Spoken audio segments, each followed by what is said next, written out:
على رسول الله وعلى آله وأصحابه أجمعين.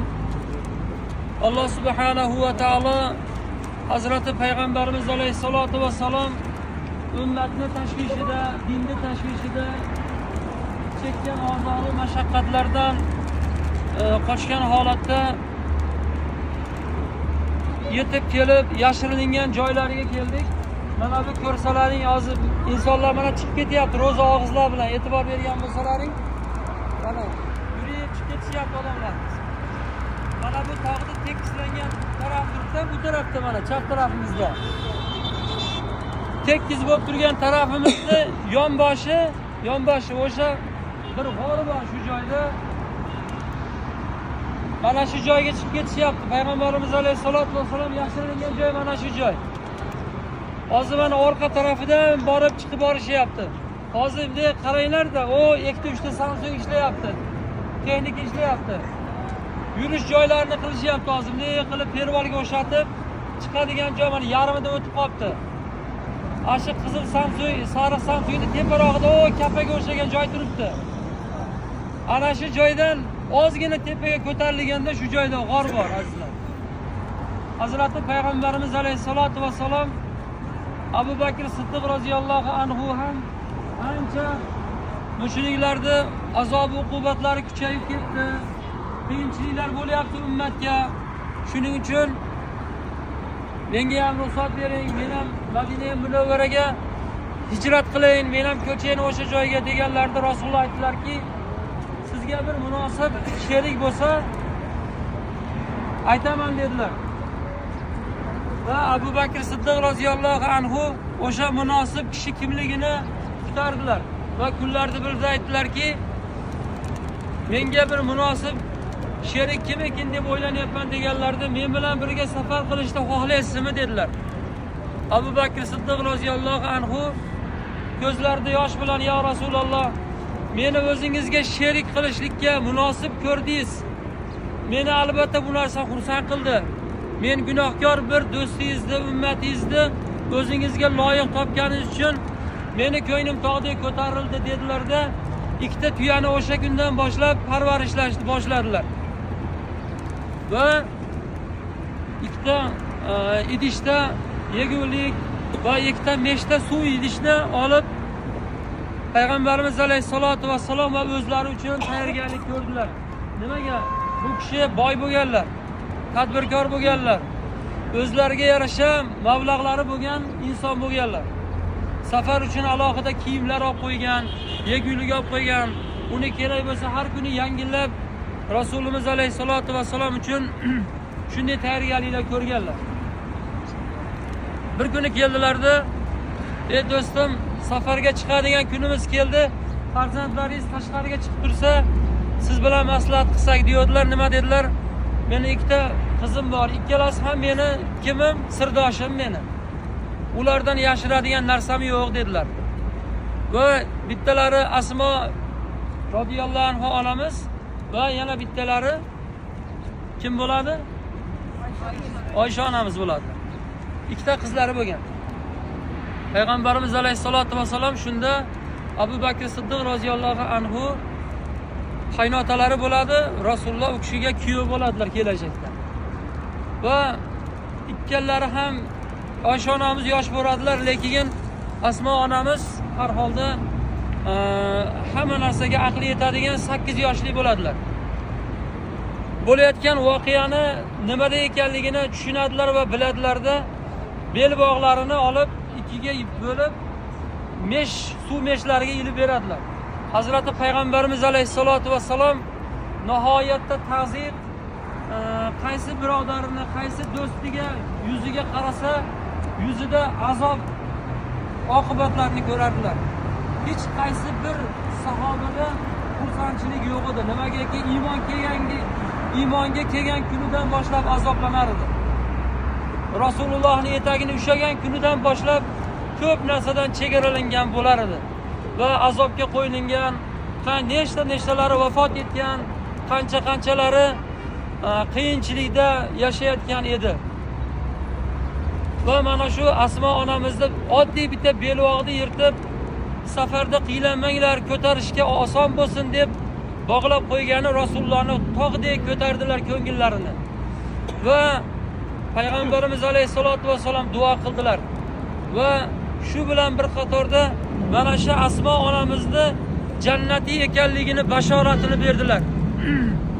Menga bergan bitta belbog'ingga Alloh taolo ikkita belbog' bersin. Qayerda? Jannatda dedilar. Shu bilan sen jannatga kirasan deb jannatning bashoratini onamizga berdilar. Payg'ambarimiz alayhisolatu vasallam uylaridan chiqargan Madina-i Munawvaraga bu yoqqa yuriladigan bo'lsa, bu tarafga qarab yurishdi. Nimaga desangiz, mushriklar Payg'ambarimiz alayhisolatu vasallam istashayotgan edi. Rasulimiz alayhisolatu vasallam o'rnlariga kimni yotqizib ketgandilar, kim biladi? Hazrati Ali radhiyallohu ta'ala anhuni o'rnlariga yotqizib qo'yib chiqib ketgandi. Mushriklar atrofda qurshab olgan, bir nechtalari Rasulullohni rosa uyquga ketgan vaqtida kirib o'ldiramiz deb payt poylayotgan bir vaqtda edi. Hazrati Payg'ambarimiz alayhisolatu vasallam oyat karima Yosin surasidagi va ja'alna min bayni aydihim saddan va min xalfihim saddan fa'ushaynahum fahum la yubsirun. Mana shu oyatni o'qidilarda nima qildilar? Jabroil amin kelib aytdilarda, mana shu oyatni o'qib dam solib chiqing dedilar. Shu oyatni o'qidilar, dam solib chiqdilar. Hammalari nima bo'ldi? Uyqusiragan holatda, ular bilan Rasulullohning o'rtalariga parda tushgan holatda edi. Payg'ambarimiz alayhisolatu vasallamni chiqqanlarni birortasi ko'rmadi. To'g'ri Abu Bakr Siddiq roziyallohu anhu uylariga o'tdilar va ana shu joyda ikkalari maslahat qilib chiqib, bu joyga yo'nalishga yurgunga qadar Alloh taolo ularning qadamlarini joyidan siljitmadi. Qarang oyat karimani. Mana markab minganlar mana shu oyatni o'qisa, mana qancha ko'rganmiz, qiyinchiliklardan chiqib ketgan holat, yo'inki boshingizga bir tashvish tushib, biror bir mushkul tushib qolsa, mana shu oyatni o'qib dam soladigan bo'lsangiz, shu narsa yaxshi tarafga o'zgarishligi hayotimizda ko'p tajribalar ko'rganmiz bu borada. Payg'ambarimiz alayhisolatu vasallam ilk bor mana shu oyatni dam solib hayotlarida tajriba qildilar. Va ular ham anoyilardan emasdi. Ular ham Rasulullohni izma-iz orqasidan izlab keldi.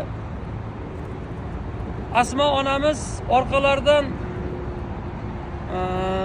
hayvonlarni, charpa hayvonlarni haydab, qo'ylarni haydab keldi. Izlarni o'chirib kelar edi. Izlarni o'chirib kelardi-yu, lekin baribir mana shu joyga kelib, tepaga chiqib, keginga qadar Asmo onamiz oyoq izlarini o'chirib keldilar. Ular kechqurun yo'lga chiqqan edi. Tongga yaqin Abu Bakr Siddiq roziyallohu anhu ikkalari yetib kelgan. Bu joyga ya Rasululloh kirmay turing, men bir tekshirib olayin. Biror bir sizga xavf xatar bo'lmasin, chunki bu yerdagi g'orda endi birinchi marta ko'rib turibman men. Oldin ko'rmagandim.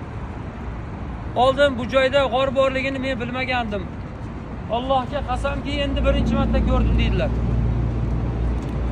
Bu paytda chiroq yo'q, fanar yo'q, bunaqa narsalar yo'q. Abu Bakr Siddiq nima qildilar? Qo'llari bilan paypaslab chiqdilar. Qayerda teshik bo'lsa, o'zlari uchun olgan, safar uchun tayyorgarlik ko'rgan ridolarini yirtib, har bitta teshikka bekitib chiqardi. 7 tami, 8 tami teshik bo'lsa, hammasini bekitib chiqdi-yu, illo bitta qoldi. Shuni tovonlari bilan to'sishni reja qildilarda Rasulullohga kiring dedilar. Hech qanday xavf xatar qolmadi, kirishingiz mumkin dedilar. Rasululloh 2-3 kundan beri taomlanmagan, uxlamaganlar.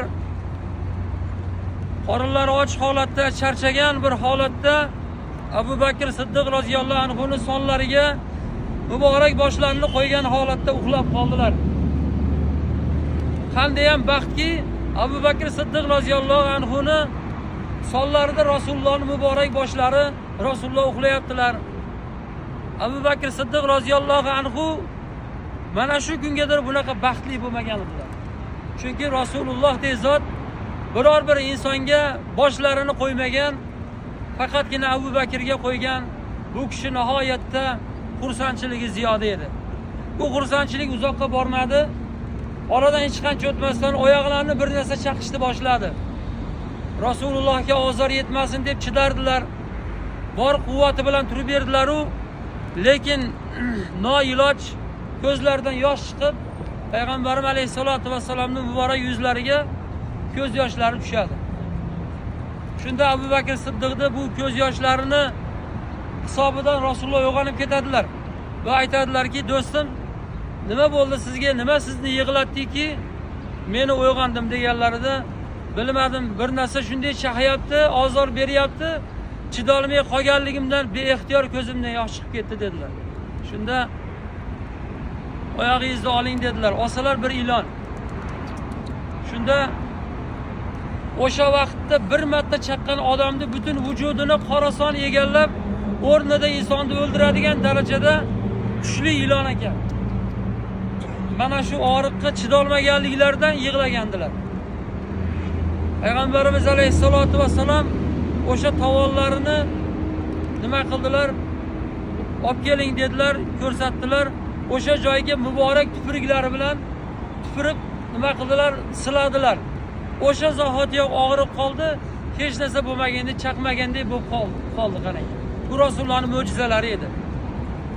Shunda haligi ilonga, ey ilon, bu Allohning do'sti bo'lsa, Alloh taolo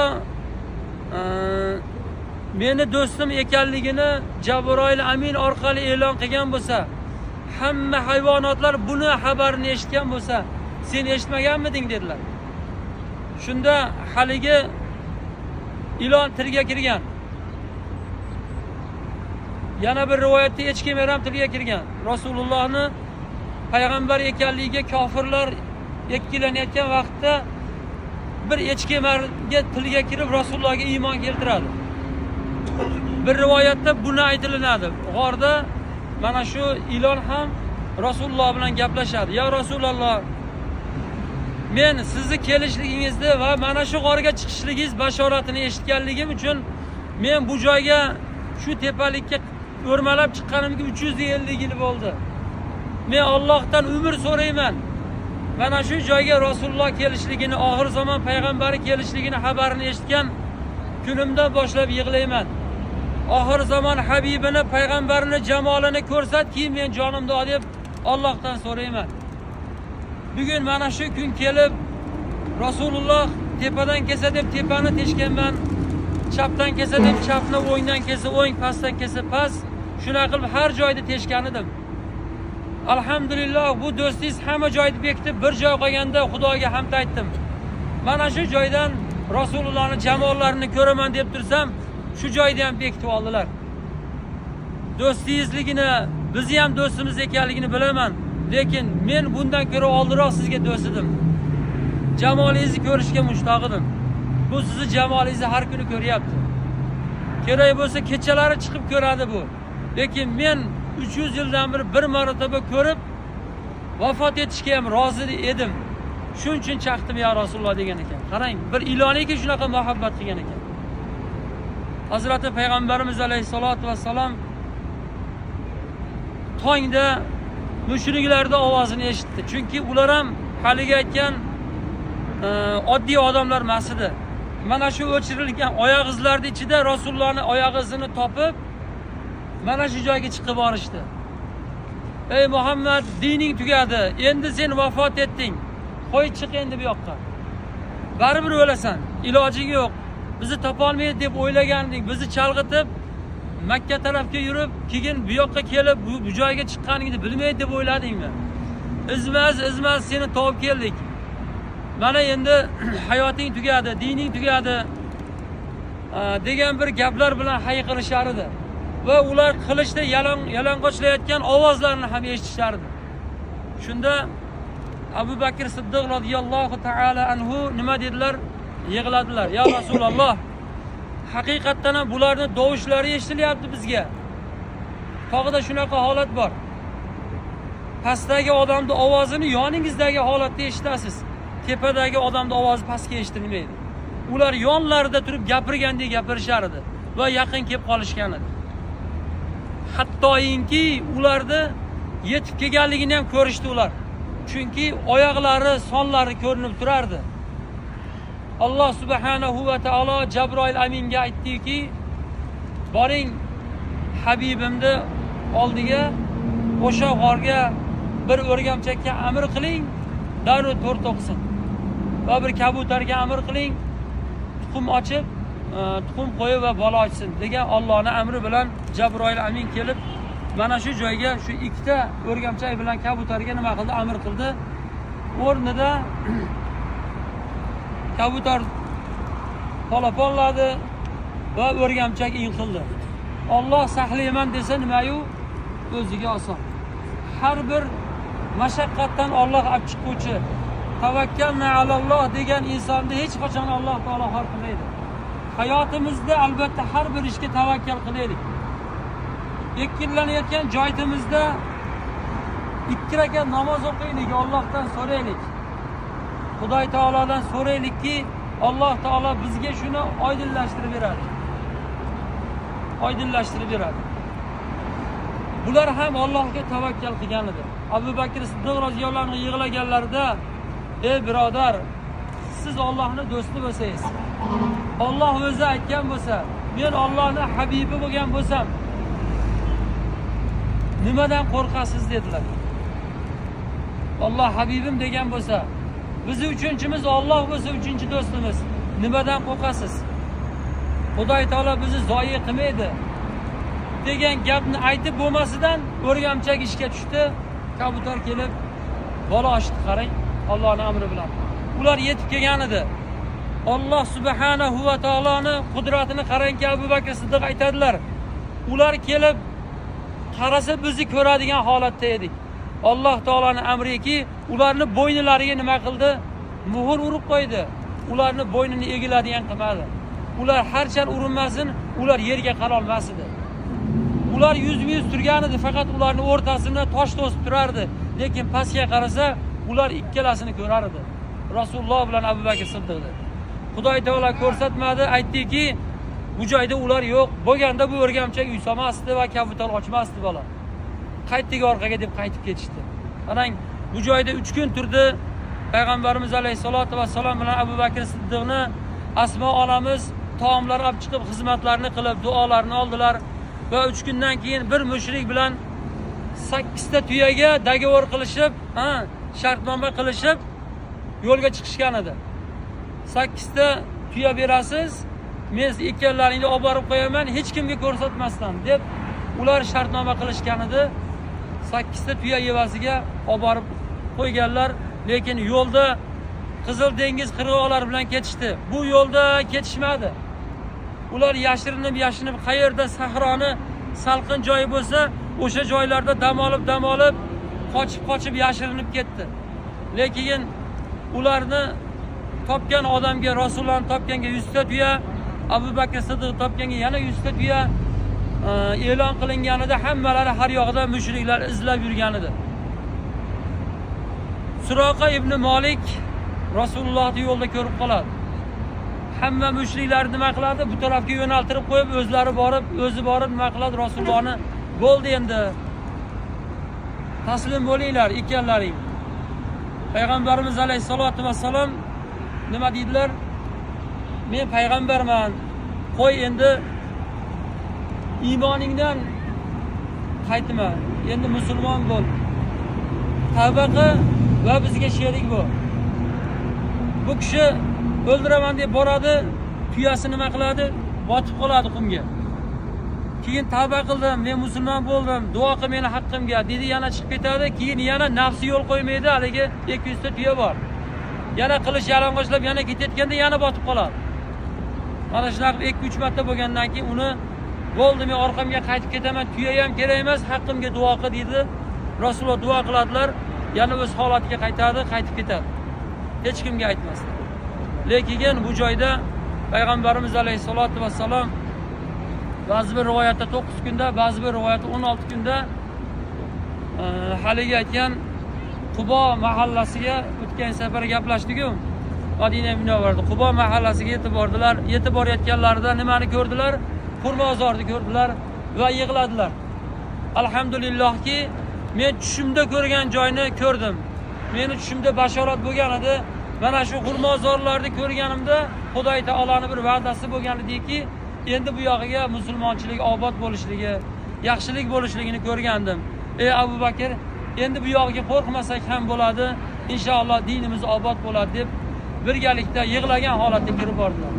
Alloh taolo hammamizni ziyoratlarimizni qabul qilsin. Payg'ambarimiz alayhisolatu vassalomni bu yashiringan joy 900 metrdan oshiq, mana bu yo'llari bilan 1 kilometr 300 oshib keladigan balandlik yo'lda Rasululloh nima uchun chiqdilar? Ummat uchun chiqdilar. Haqqimizga duo qildilar. Inshaalloh dinimiz mana shu kunga keldi. Alloh hammamizni ibodatimizni qabul, ziyoratimizni qabul qilsin. Salomat bo'linglar.